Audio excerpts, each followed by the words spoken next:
जी 9th class next हमारा topic है environmental hazards related to fertilizers use. कल हमने पढ़ा था फर्टिलाइज़र्स, बहुत आसान टॉपिक था, बड़ा इंपॉर्टेंट था। अच्छा जी, आज हम बात करेंगे हैज़र्ड्स के बारे में। हैज़र्ड्स कहते हैं ख़तरात को, कि मतलब अगर हम फर्टिलाइज़र्स इस्तेमाल कर रहे हैं तो उससे हमें क्या ख़तरा हो सकता है, क्या उसको एडिक्वेट अमाउंट में यूज़ कर रहे हैं कि उसको एक्सेस अमाउंट में यूज़ करें, किस तरह और उसको किस तरह यूज़ करना चाहिए। ठीक है, सबसे पहला पॉइंट है इसके अंदर, आप पहले तो अपनी बुक्स भी खोल लें और पेन भी पकड़ लें। इसके अंदर कोई भी कटिंग नहीं है, इसके अंदर आपने पॉइंट्स बनाने हैं। सबसे पहला पॉइंट है the massive quantities of inorganic fertiliser affect the soil nutrients holding capacity. अच्छा जी, अब इस पॉइंट में कहा जा रहा है कि अगर इनऑर्गेनिक फर्टिलाइज़र ज़्यादा हो जाए, अगर आपने कल वाला लेक्चर तैयार किया तो उसमें आपको पता होगा वो फर्टिलाइज़र जो कि एनिमल और प्लांट से हमें नहीं मिलते, वहाँ से डिराइव नहीं होते, उनको इनऑर्गेनिक फर्टिलाइज़र कहते हैं। अगर वो ज़्यादा अमाउंट में हो जाते हैं तो वो सॉइल की जो न्यूट्रिएंट होल्डिंग कैपेसिटी है उसको बहुत ज़्यादा मुतासिर करते हैं। सॉइल अपने अंदर फिर उस तरह न्यूट्रिएंट्स को होल्ड नहीं कर सकती। अगर सॉइल न्यूट्रिएंट्स को होल्ड नहीं करेगी तो प्लांट की ग्रोथ भी अच्छी नहीं हो जाएगी। क्लियर है। सेकेंड पॉइंट है हमारे पास, there high solubility is also degrade ecosystem through eutrophication. अगर उसकी सोलबिलिटी ज़्यादा हो जाती है सॉइल के अंदर तो यूट्रोफिकेशन हो जाता है। यूट्रोफिकेशन कहते हैं कि केमिकल न्यूट्रिएंट्स का आपके माहौलियाती निज़ाम में बहुत ज़्यादा उसके अमाउंट हो जाना। इकोसिस्टम कहते हैं माहौलियाती निज़ाम को। ठीक है, तो ये बहुत इंपॉर्टेंट डेफिनेशन है, ये आपको आ जाती है 2 नंबर की कि व्हाट इज़ यूट्रोफिकेशन। तो आप लिखेंगे increase in chemical nutrients in an ecosystem is called eutrophication. ठीक है, अगर हाई सॉल्युबिलिटीज़ हो जाती है ये भी इकोसिस्टम को तबाह कर देती हैं, डिग्रेडिंग उसकी कर देती हैं थ्रू यूट्रोफिकेशन के ज़रिए। और वो क्या होती है कि increase in chemical nutrients in an ecosystem. Third point आपके पास बन रहा है स्टोरेज एंड एप्लीकेशन। इसके ऊपर डब्बा बनाएं। Storage and application of some nitrogen fertilizers may cause emission of the greenhouse gas nitrous oxide। जो नाइट्रोजन फर्टिलाइज़र्स होते हैं वो ग्रीन हाउस गैस को एमिट करते हैं। ग्रीन हाउस गैस में उसने एग्जांपल दी हुई है नाइट्रस ऑक्साइड की। ठीक है, नाइट्रस ऑक्साइड का दूसरा नाम है लाफिंग गैस।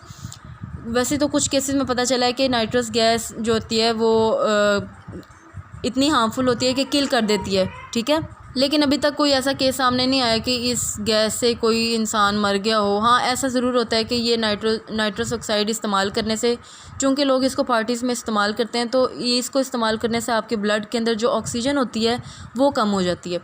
ठीक है, ये इसका नुकसान होता है। और अगर फिर ज़्यादा देर तक उस कंडीशन में रहा जाए तो फिर obviously it leads to the severe conditions. Next आपके पास पॉइंट है अमोनिया गैस। अमोनिया जो होती है वो it formed by the combination of nitrogen and hydrogen, ये आपको पता होगा। अमोनिया गैस में be emitted from the inorganic fertilizers, ये भी इनऑर्गेनिक फर्टिलाइजर से निकलती है। This extra ammonia can also increase the soil acidity. Soil की एसिडिटी को इंक्रीज़ कर देते हैं। जहाँ पे एसिडिटी ज़्यादा हो वहाँ पे फिर प्लांट ग्रोथ इतनी अच्छी नहीं होती। ठीक है, एसिडिटी इफ़ेक्ट करती है बैडली उसको। तो अमोनिया भी ज़्यादा अमाउंट में नहीं होना चाहिए। एक्सेसिव नाइट्रोजन फर्टिलाइज़र्स, अगर नाइट्रोजन फर्टिलाइज़र ज़्यादा इस्तेमाल हो जाएँ मिसटेकनली या किसी भी तरीके से, तो it can lead to the pest problem by increasing their reproduction rate. Pest वो कीड़े मकोड़े होते हैं जो आपकी फसलों को तबाह कर देते हैं।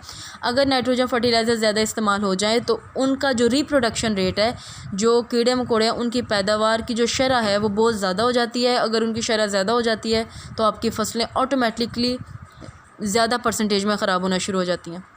क्लियर है यहाँ तक। अच्छा जी, नेक्स्ट पॉइंट है, वहाँ पे लिखा हुआ है फॉर दीज रीज़न्स। ये तमाम वजूहात जो आपने ऊपर पढ़ी है, इन वजूहात की बिना पर इट इज़ रिकमेंडेड, ये सलाह दी जाती है that the nutrients content of the soil and nutrient requirement of crop, कि न्यूट्रिएंट कंटेंट जितना सॉइल के अंदर होना चाहिए, न्यूट्रिएंट रिक्वायरमेंट, एक फसल की कितनी न्यूट्रिएंट रिक्वायरमेंट है उसको कैलकुलेट कर लेना चाहिए बिफोर एप्लीकेशन। ये नहीं है कि आपने पूरे का पूरा पैकेट खोला है फर्टिलाइज़र का और आपने पूरे का पूरा ही अंदर डाल दिया है। आप पहले रिक्वायरमेंट देख लें, इसलिए हर चीज़ के अंदर पहले स्टडी करना ज़रूरी होता है ताकि आपको पता चल जाए कि इस प्लांट की कितनी रिक्वायरमेंट, आप सिर्फ उस हिसाब से उसको दें। जिस तरह आपको खाने के लिए अगर आपको बहुत भूख लगी है और आपने एक प्लेट खाना खा लिया और आपकी रिक्वायरमेंट पूरी हो गई है, लेकिन अगर आपको ठूँस के एक और प्लेट खिलाई जाए तो ऑब्वियसली आपका पेट भी ख़राब होगा और आपकी तबीयत भी ख़राब हो जाएगी। ठीक है, इसी तरह का केस है प्लांट्स के अंदर। प्लांट्स भी लिविंग ऑर्गेनिजम्स हैं, तो उनको भी एक जो अमाउंट होती है उससे ज़्यादा अगर उनको दिया जाए तो वो भी स्पॉइल हो जाते हैं। नेक्स्ट हमारे पास लाइन है excessive amount of organic fertilizers cause environmental problem. अगर बहुत ज़्यादा ऑर्गेनिक फर्टिलाइज़र, पहले इनऑर्गेनिक की बात की थी, अब ऑर्गेनिक की बात कर रहे हैं, जो हमें प्लांट से मिलते हैं और एनिमल से मिलते हैं, अगर हम उनकी अमाउंट भी ज़्यादा कर देते हैं तो वो भी इन्वायरमेंटल प्रॉब्लम का सबब बनता है। Due to the nitrate leaching, nitrate कभी भी सॉइल के अंदर नहीं रहता, ये वहाँ से पेनिट्रेट कर जाता है और बाहर निकल के फिर ये इन्वायरमेंट के अंदर पोल्यूशन कॉज करता है और run of the soluble organic compounds. यहाँ तक आपने करना है कि अगर ऑर्गेनिक फर्टिलाइज़र्स भी एक्सेस अमाउंट में इस्तेमाल हो जाते हैं तो वो भी इन्वायरमेंट की प्रॉब्लम कॉज करते हैं, इसलिए उनको भी डिस्पोज़ कर देना चाहिए या उनको किसी ऐसी जगह पर रख देना चाहिए जहाँ पे उसका इस्तेमाल ना हो रहा हो। ऐसा नहीं कि जितने भी एनिमल फीसीज़ हैं या जितने भी प्लांट के आपके पास प्लांट डिकम्पोजिंग फॉर्म में आए हैं, आप सारे के सारा उसको क्यारी में फेंक दें या सारे का सारा जहाँ पे प्लांट्स लगे हैं वहाँ पे फेंक दें, ठीक है। वो फिर इन्वायरमेंट की पोल्यूशन का सबब बनता है। यहाँ तक का आपका टॉपिक था। एक दफ़ा फिर मैं इसको रिवाइज़ कर देती हूँ। इसके अंदर कोई भी ऐसा कटिंग नहीं है। सबसे पहला पॉइंट है द मैसिव क्वांटिटी से लेके कैपेसिटी तक। सेकंड पॉइंट आपका देयर हाई सॉल्युबिलिटी से लेके न्यूट्रिएंट्स इन एन इकोसिस्टम तक। यूट्रोफिकेशन का आप अलग से पॉइंट बना सकते हैं, it is very very important definition. Third आपके पास पॉइंट आ जाता है स्टोरेज एंड एप्लीकेशन। उसके बाद आपके पास जिसके अंदर हमने बात की थी ग्रीन हाउस गैस यानी नाइट्रस ऑक्साइड की।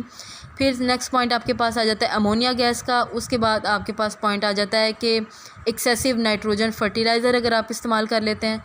ये आपके पास कुछ पॉइंट्स है टॉपिक के अंदर से, और एंड पे आपने बताना है कि अगर आप इनऑर्गेनिक फर्टिलाइज़र ज़्यादा यूज़ कर रहे हैं तो वो क्यों ज़्यादा यूज़ नहीं करने चाहिए।